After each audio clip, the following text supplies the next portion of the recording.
Okay, so moving forward, I've got a question for all of you. It is a very simple question, right? I'm going to name 2 websites. You can pick one that you will use and the other one you'll never get to use again.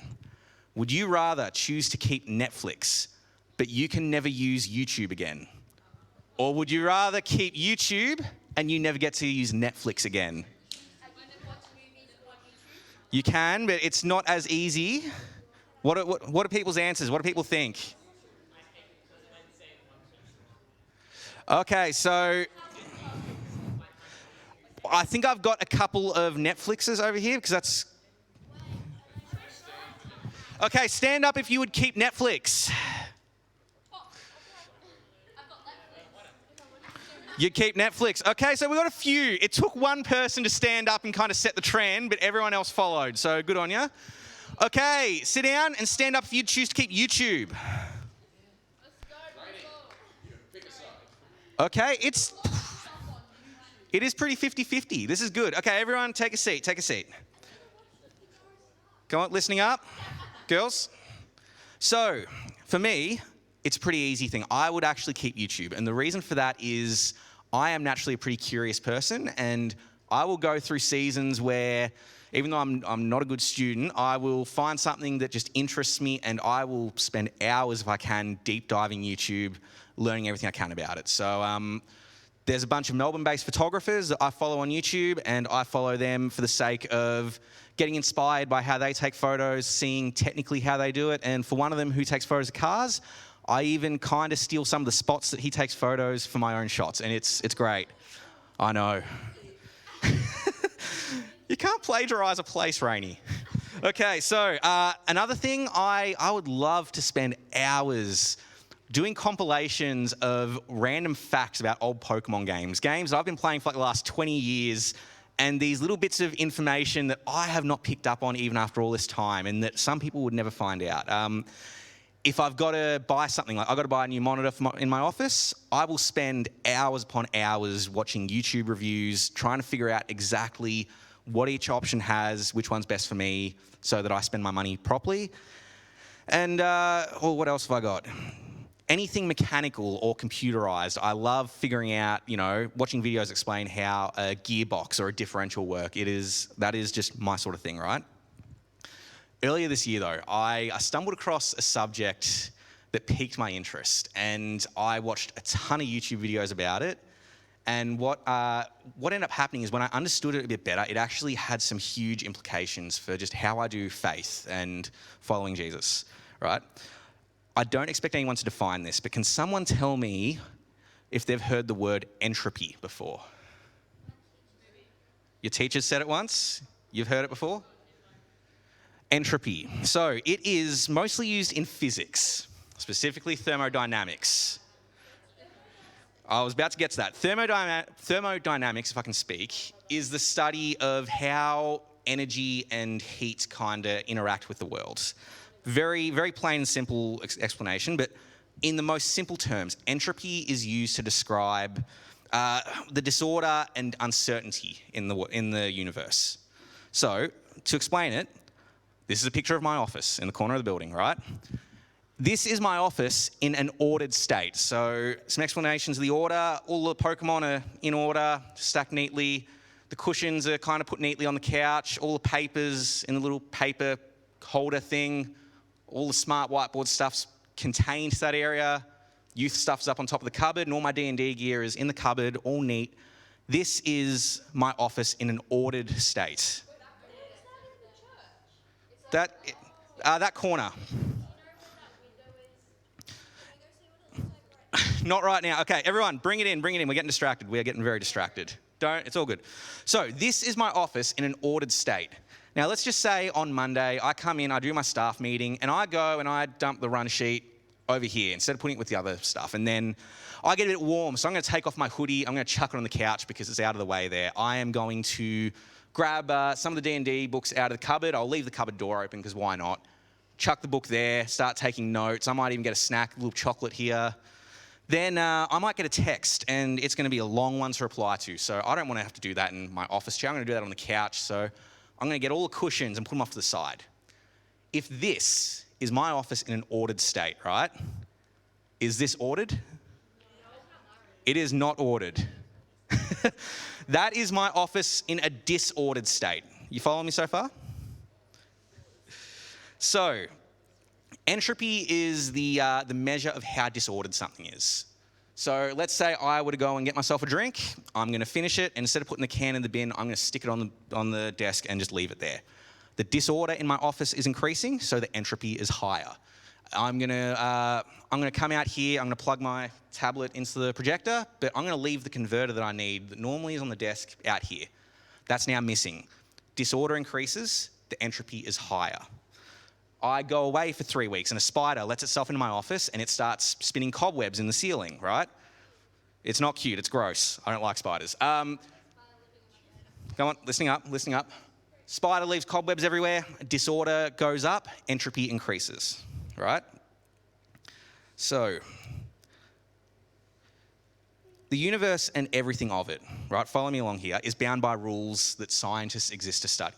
And we see these rules in action even if we don't necessarily know them. So if someone is playing the bucket game, right, and they throw the tennis ball twice, the first time they throw it gently, then the second time they throw it as hard as they can. Which throw is going to go further? The second one. We know that the harder you throw something, the further it will go. That is a law that our world follows, and because we've seen it in action, we know it. That is the second law of motion. It's these same laws that help me know that if I were to jump right now, I'd reach a certain point, then I'd fall back to the ground. I'm not going to just keep going up until I hit my head on the ceiling. It would not. It would hurt. So, one of these laws talks about entropy. Here we go. Second law of thermodynamics. And what it says is as time goes on, entropy, which is disorder, goes up. Our world perpetually goes to states of more disorder, of more uncertainty, right? What this means, using my office as an example, if nobody ever invests any time into tidying my office, it will just get messier and dirtier. It will become more disordered. Dust will accumulate, bugs might get in, bacteria might grow. If I buy a car brand new and I drive it, right, mechanically speaking, it is going to only get worse. The oil and the coolant will get dirty. They'll stop doing their job properly. Parts will start to wear out. And the reason that you service your car is that you are investing energy into bringing some order back into it. You are making it better, right? But if nobody invests energy into servicing the car, will the car get better on its own? No, we all know that, right? It's the same law that tells us that if we leave a block of ice in a warm room, it's going to melt. But on its own, it's never going to freeze back again. Or if I drop an egg, right, it'll hit the ground and it will shatter. But on its own, that egg isn't going to just form back into its whole self and be the way it was, right? This law tells us that as I get older and my body ages, my body will get older, not younger. This second law, right, it tells us that as time passes, the entropy of the universe, which is the amount of disorder, will only ever increase. That unless something has energy invested into it, it will deteriorate. My office will get messier and less tidy unless someone tidies it. My car will become less reliable unless someone services it. But when you think about this idea, right, you realize it's not just the physical things that follow this law. Let's just say I'm friends with someone and all of a sudden we don't talk for 5 years. We stop communicating. After that 5 years, will our friendship be just as good as it was before? Probably not. It won't. And if after that 5 years we continue to do nothing, will the friendship get better on its own? It won't. What about this, right? As a guitarist, if I don't play my guitar for a year, will I still be just as good of a guitarist afterwards? I won't. And if I went and decided to not play for another year after that, will I magically get as good as I once was? This is entropy at work, right? It sounds silly when I put it this way because we all know what the answer is. We know that if we don't do our homework, it's not going to magically do itself. We know that if we don't tidy our rooms, they aren't going to make themselves tidy. And we know that if we don't charge our phones, they aren't going to magically charge themselves. Yet when we think about our relationship with God, how often do we think the opposite, right? that if we don't invest in our relationship with God, that it will magically get better. That if we just do what feels natural and normal to us, that our relationship with God won't deteriorate. I know that if I don't play guitar for a year, I'm not going to improve and I'll likely get worse. Yet how often do we try to convince ourselves that if we don't read our Bible or pray or spend time, at youth group or church with trying to understand God more, that things will be just as good between God and I as before? How often do we believe that this law that governs the entire universe doesn't apply to us? Like anything in life, if we want our relationship with God to not deteriorate but to actually grow, we need to invest in it. In the same way that my skill on guitar will diminish and deteriorate if I don't invest time and energy into it, and my friendships will deteriorate if I don't invest time and energy into those, our relationship with God will deteriorate if we don't invest time and energy into it. And this need for us to invest in our relationship with God for it to not deteriorate, it isn't because God is needy or clingy or something like that, and it isn't that God expects us to do all the work. It's because God has already invested everything he needs to invest in making this relationship happen and work. So last week, I spoke about this last week, but when you have any sort of relationship, be it between family, friends, a romantic relationship, or our relationship with God, both sides need to be invested if the relationship is to work or to grow, or anything beneficial comes from it. So let's pretend I have someone I am friends with, and every so often, a couple times a week, I might send them a message. I might send them a meme that I think they'll like, or I reckon I might see how they're doing, see how their week's been, or try and organise to catch up with them, right? If this person never replies to the message, doesn't even read them, is this friendship going to go anywhere? It's not, because any relationship, family, friends, romantic, our relationship with God, if both sides aren't invested, it's not going to go anywhere. And when it comes to our relationship with God, he has already invested everything that he needs to invest, and his investment never deteriorates or changes or goes away. So Paul describes this in his letter to the Philippians, and he says, though he was God, he did not think of equality with God as something to cling to. Instead, he gave up his divine privileges. He took the humble position of a slave and was born as a human being. When he appeared in human form, he humbled himself in obedience to God and died a criminal's death on a cross.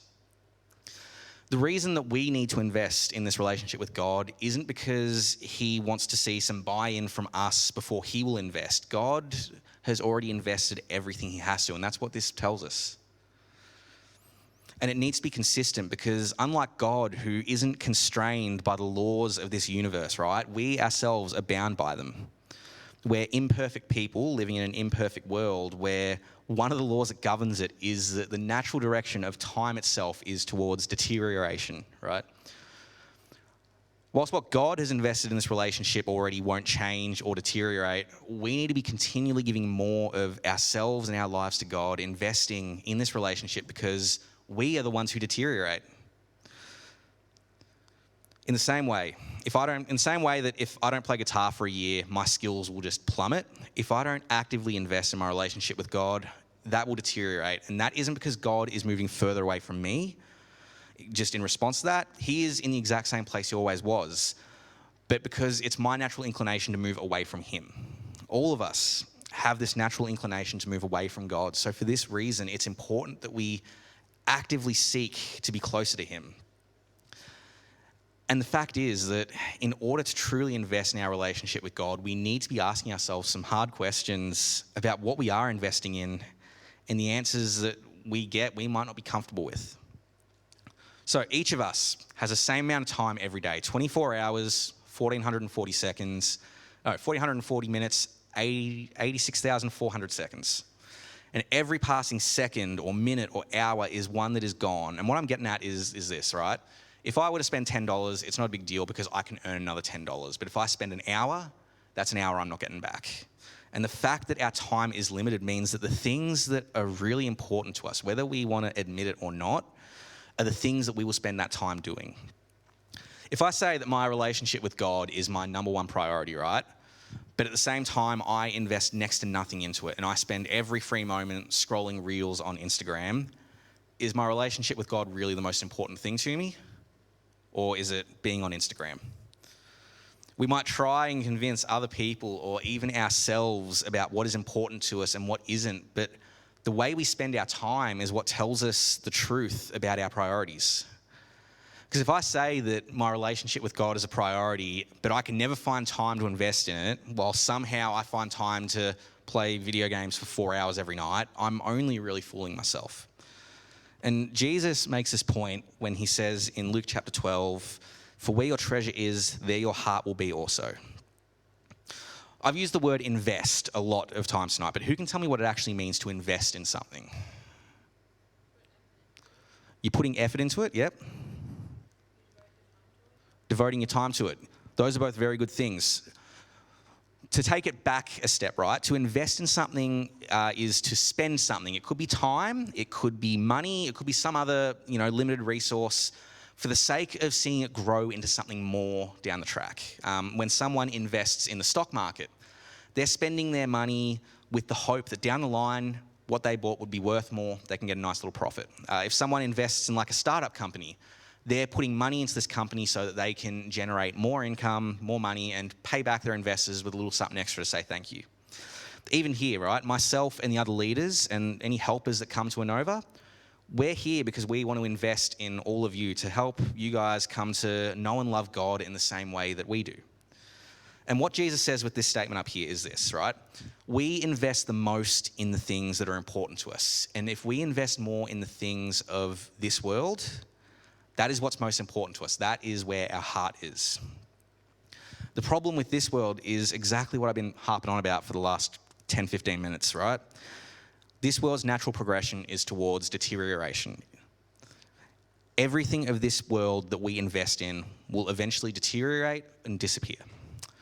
My absolute favorite car, dream car, is a Mazda RX-7. And if I decided I'm going to invest all of my time and energy into getting myself an RX-7, what's going to happen is one day, it might take a long time, but one day it'll probably end up in a scrapyard or stripped for pieces to go in other cars. Even if I were to hold on to this car till the day I die, there is nothing, I'm not going to take it with me, and there is nothing to stop my kids from selling it on me. If I want to invest all of my time and energy into being a better guitarist, eventually I'll become a great guitarist, but I'll get old enough that my body is probably not going to be able to play guitar the way I want it to by the time I'm, 80, 90. And that's going to be something that goes. If I want to invest my time and energy into getting a nice house, right? With enough time, that is going to crumble and fall down. You look at the pictures of, ancient civilizations like ancient Rome, you see all the crumbled buildings, but you got to think about it this way. 2,000 years ago, that crumbled building is what someone invested so much time and effort into getting and making their home, and now it is rubble as time has gone on. Investing in the things of this world is investing in something that's only temporary, no matter how much we wish that wasn't the case. But investing in our relationship with God is an investment in eternity. And eternity is something that's going to go on forever. It'll outlast our tiny lives and the universe itself. And it's not bound to these laws that bring decay and deterioration like we see in this life. And the way that eternity is described in the New Testament, it's as if God's letting us live this life we have on earth as a chance to invest in that eternity. So Peter writes in his first letter, "All praise to God, the Father of our Lord Jesus Christ. It is by his great mercy that we have been born again, because God raised Jesus Christ from the dead. Now we live with great expectation, and we have a priceless inheritance. An inheritance is kept in heaven for you, pure and undefiled, beyond the reach of change and decay. And through your faith, God is protecting you by his power until you receive this salvation, which is ready to be revealed on the last day for all to see." And then John, in his second letter, he writes, "Watch yourselves so that you may not lose what we have worked for, but may win a full reward." Jesus himself, right, he tells this story about three people and how they invest, right? He tells a story of a noble who's going to go away for a little while because he's going to be crowned king. And he brings his servants all to him and he gives them each a pound of silver. And he says, while I'm gone, I want you to invest this and give back what you get from it. So the noble goes away, he gets crowned king, And then he comes back a little while later and he gathers his servants and he wants to know what they've done with his money, how they've invested it. So the first one, he's like, you've given me a pound of silver, I invested it, I got 10 pounds back. And the king's pretty stoked about this. He's really happy and he rewards this servant by making him governor of 10 cities. Then the second servant, right, he comes along and he goes, well, I've got this pound of silver that you gave me, I invested it, and now I've got 5 pounds back. And the king's pretty stoked with that too. And he makes this guy the governor of 5 cities. The third servant, though, he did something different, right? He was that scared of losing the pound of silver that he didn't do anything worthwhile with it. He hid it so that no one could steal it, left it, and then when the king came back, got it out. But the king had instructed him to invest it, and he hadn't. He had wasted the opportunity. And the king was angry with him, and he takes that pound of silver, gives it to the guy who had who got the 10. And the reason that Jesus tells this story, right, is to make a very, very simple point. Those who can be trusted with a little, who are faithful with just a little, can be trusted with a lot. This is something that we put on our leaders' expectations that the leaders end up signing at the start of their time as a leader.